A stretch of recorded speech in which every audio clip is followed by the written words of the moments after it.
자, 여기 보시면 일본 과자인데요. 우마이봉, 맛있는 막대기란 아주 직관적인 이름에 실하게 생긴 이 과자 얼마인 줄 아십니까? 단돈 10엔, 우리 돈으로 105원입니다. 일본에서 10엔으로 살 수 있는 게 또 있을까 싶은데요. 일본 편의점이나 슈퍼 어디서나 팔고 아이를 데리고 식당에 가면 서비스로 주기도 합니다. 단돈 10엔짜리니까요. 그런데 지난 24일 일본 어린이들을 눈물 짓게 하는 일이 있었습니다. 우마이봉을 만드는 제과업체 야오킨이 오는 4월부터 가격을 2엔 올리기로 했거든요. 우리 돈으로 21원 오르는 것이긴 합니다만 10엔짜리 동전 한 입에 살 수 있는 것과 없는 것의 심리적 차이가 클 것 같습니다.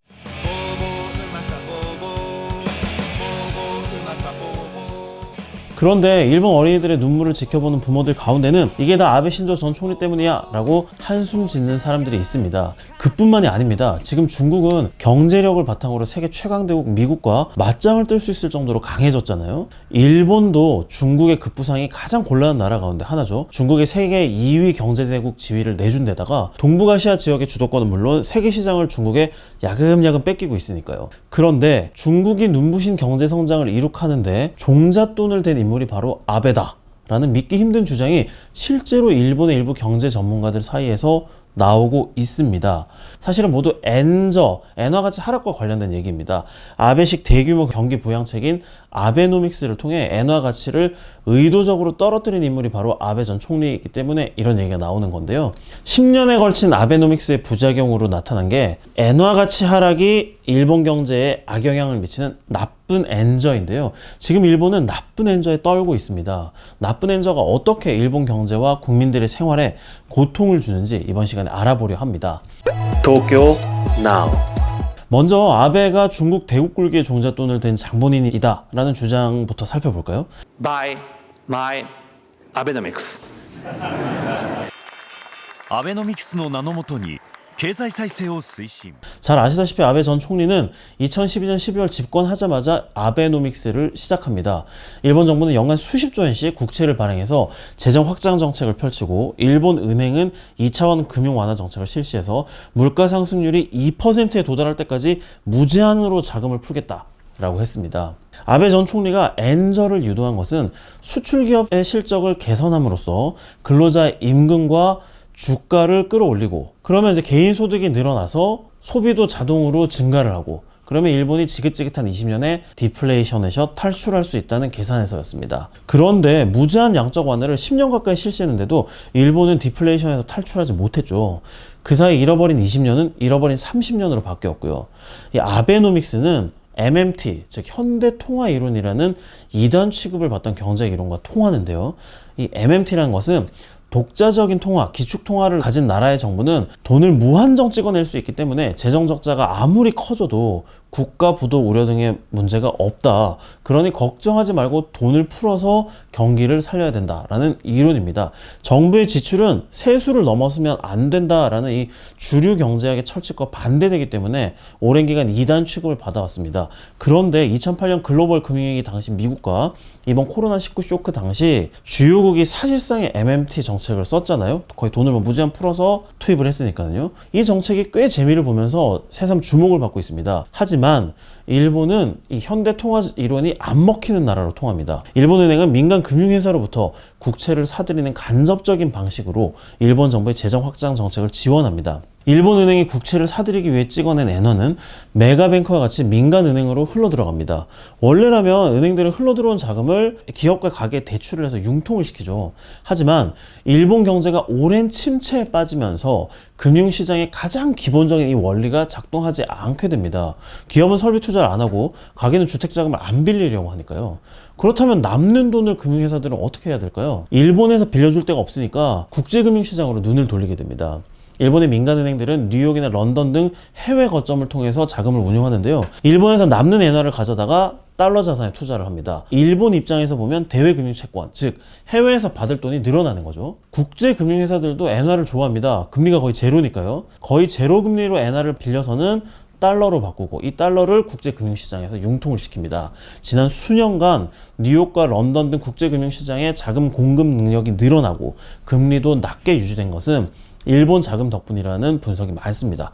사실은 일본은행이 일본의 국내 경제를 띄우려고 마구 푼 돈인데 말이죠. 지난 10여 년간 일본은행이 발행한 자금의 절반 이상은 일본 국내가 아니라 국제금융시장으로 흘러 들어간 것으로 분석이 됩니다. 자, 이 자금이 어디로 갔을까요? 바로 중국입니다. 중국은 낮은 비용으로 조달한 자금, 바로 일본 은행들이 싸게 공급한 자금이죠. 이 자금으로 군사기술을 포함한 해외 최첨단 기술을 획득하고 중국 중심의 거대 경제권 구상인 1대1로 투자 등에 사용했습니다. 보신 것처럼 일본 은행들은 직접적으로 중국에 대해서 투자나 융자를 한 적이 없습니다. 하지만 국제금융시장이라는 중개 거점을 통해 중국의 대기업과 지방정부는 달러채를 발행해서 투자 자금을 마련하고 글로벌 큰손 투자가들은 홍콩과 상하이 증시에 상장하는 중국 기업 주식에 투자를 하는 결과가 나온 겁니다. 아베노믹스가 정작 일본 경제를 활성화하는 효과는 없고 대국 굴기를 외치는 중국 시진핑 정권만 기쁘게 할 뿐이다 라거나 일본 정부와 일본은행의 엔화를 마구 찍어서는 중국의 대외 확장 정책에 자금을 대고 있다라는 비판이 나오는 이유입니다. 아베가 시진핑의 쩐주라는 이 역설적인 주장은 통계로도 입증이 됩니다. 일본은행의 자금 발행 잔고, 일본의 대외금융 채권, 일본 민간은행의 국제융자, 그리고 중국의 대외금융 채무는 2012년 12월부터 동일하게 증가합니다. 추세가 일치하는 정도가 아니라 금액까지 거의 똑같습니다. 2021년 9월 말까지의 증가 규모를 보시면 일본은행 자금은 488조 엔, 일본의 대외금융채권은 524조 엔 늘었습니다. 즉 일본은행이 찍어낸 돈이 해외로 흘러 들어갔다는 거죠. 또 같은 기간 민간은행의 국제융자 규모는 206조 엔 증가했는데요. 중국의 대외금융 채무도 232조 엔, 거의 같은 수준으로 늘어났습니다. 일본의 민간은행들이 국제금융시장으로 들고 나간 돈 대부분이 중국으로 흘러 들어갔다는 의미죠. 아베 전 총리가 본격화한 인위적인 엔화 가치 하락이 전혀 예상치 못한 결과를 초래한 겁니다. Tokyo Now. 다음은 엔저가 어떻게 일본 어린이들의 가장 소박한 군것질거리 가격까지 끌어올리는지를 살펴보시죠. 도쿄나우 13회 일본 증시 10대 뉴스편에서 엔저가 더 이상 일본의 호재만은 아니라는 부분을 설명을 드렸죠. 일본의 산업구조가 바뀌면서 수출 기업이 누리는 혜택은 줄고 원재료를 수입에 의존하는 기업의 타격은 커졌습니다. 자원이 부족한 일본은 원유, 천연가스를 비롯해서 원자재의 수입 의존도가 매우 높은 나라인데요.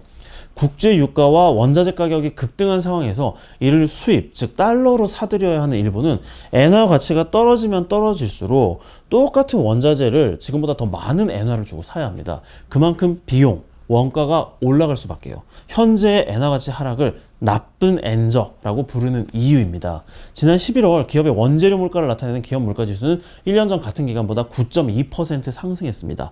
오일 쇼크의 영향이 남아있던 1980년 12월 이후 41년 만에 가장 큰 폭이었습니다. 12월도 8.5% 올랐습니다. 기업 물가 지수 가운데 수입 품목의 물가를 나타내는 수입 물가 지수는 엔저의 영향으로 상승폭이 더욱 커지면서 11월과 12월 모두 40% 이상 폭등을 했습니다. 통계 비교가 가능한 1981년 이후 사상 최대 폭입니다.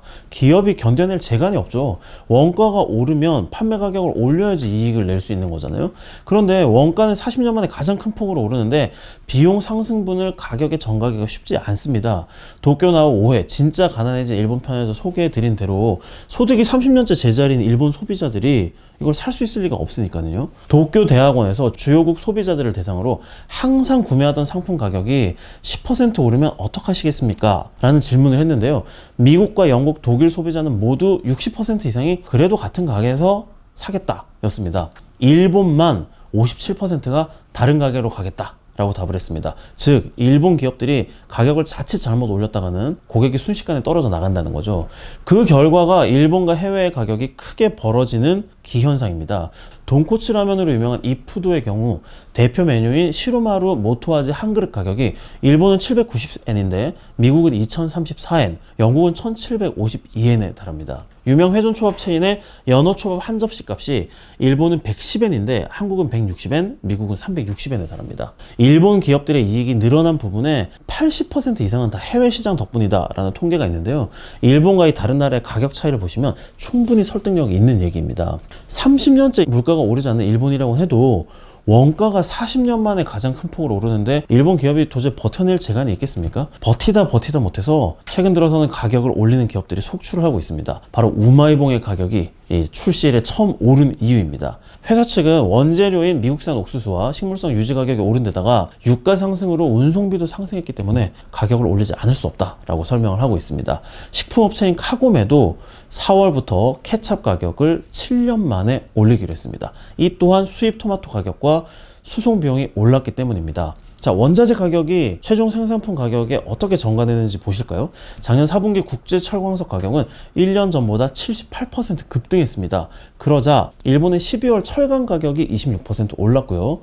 이 철강을 쓰는 자동차 가격이 약 7% 정도 올랐습니다. 식용유 원료인 국제 육체 가격이 작년 12월 61% 급등을 하니까 일본 최대 마요네즈 회사인 큐피는 오는 3월부터 마요네즈 가격을 약 최대 10% 인상을 하기로 했습니다. 국제 원자재 가격 상승의 충격을 이 엔저가 증폭을 시킨 결과입니다. 기업 물가지수가 40년 만에 가장 큰 폭으로 뛰고 견디다 못한 기업들이 가격을 조금씩 올리기 시작하면서 30년 동안 일본 정부가 물가가 제발 올라라 하면서 돈을 아무리 풀어도 제로 수준을 벗어나지 못하던 일본의 물가가 갑자기 뛰고 있습니다. 작년 12월 소비자 물가 지수는 1년 전 같은 기간보다 0.5% 올랐습니다. 지난 11월에 0%였는데요. 수직 상승했습니다. 그나마 정부의 휴대전화 요금 인하 정책이 물가를 1.5%포인트 끌어내린 효과가 반영된 결과입니다. 휴대전화 요금 인하 효과가 사라진 4월 말부터는 물가 상승률이 일본 정부 목표치인 2%에 도달할 전망입니다. 일본 정부와 일본 은행이 지난 30년간 온갖 재정정책, 통화정책을 쓰고도 달성하지 못했던 수치입니다. 그런데 이걸 드디어 일본이 디플레이션에서 탈출했다 라고 환호를 할 수 있을까요? 그럴 리가 없겠죠. 일본 정부와 일본 은행이 바라는 디플레이션 탈출은 이런 게 아닙니다. 임금이 올라서 수요, 소비도 늘고 이것이 바로 물가 상승으로 이어지는 선순환이 일본 정부가 바라는 잃어버린 30년의 탈출 시나리오인데요. 나쁜 엔저로 인한 물가 상승은 순서가 거꾸로 돼버렸습니다. 일본인들의 소득은 그대로인데 물가가 급등하니까 중산층과 저소득층만 밑을 노르시죠. 상품의 가격이 올랐는데 이를 사준 소비자가 사라지게 되면 일본 기업과 경제도 물론 유지될 수가 없을 테고요. 결국 기업의 가격 전가가 중산층과 저소득층의 소비 심리를 얼어붙게 만들면 기업 실적에도 브레이크가 걸리고 코로나의 충격에서 여전히 헤어나지 못하는 일본 경제에도 다시 마이너스를 가할 수밖에 없다는 게 일본 경제 전문가들이 나쁜 엔저를 우려하는 이유입니다. 도쿄 나우. 통화의 실질적인 실력을 나타내는 것을 이게 실질 실효 환율이라고 하는데요. 지난 11월 엔화의 실질 실효 환율은 67.79엔으로 1972년 6월 이후 50년 만에 최저 수준을 기록했습니다. 최고치였던 1995년 4월에 150.85엔에 비해서는 거의 반토막이 났습니다. 즉 엔화로 살 수 있는 구매력이 27년 만에 반토막 나면서 1972년 수준으로 50년 전 수준으로 후퇴를 했다는 겁니다. 물가 수준과 동등한 구매력을 유지를 하려면 엔화 가치도 따라서 올라갔어야 되잖아요. 그런데 아시다시피 일본은 거꾸로 엔저를 유도를 했습니다. 몸이 부실해졌으면 이 생산성 향상과 같이 경제 펀더멘털을 보강을 했어야 하는데 강장제만 죽어라 마셔야 된 겁니다. 아베 총리의 재임 기간 동안 아베노믹스는 무리한 부분이 일부 없지 않지만 일본의 장기 침체에 어느 정도 활력을 불어넣은 정책으로 호평을 받은 편인데요. 운동은 안 하고 바카스만 10년 가까이 마셔야 되면 당연히 탈이 나는 것처럼 일본 경제도 아베노믹스라는 강장제를 너무 오래 복용한 나머지 각종 부작용이 속출하는 모양새입니다. 이 대표적인 부작용인 이 나쁜 엔저가 일본 경제에 어떤 충격을 줄 것인지 지켜보는 것도 일본 투자의 중요한 포인트이겠습니다. 지금까지 도쿄나우의 정현유 특파원이었습니다. 감사합니다.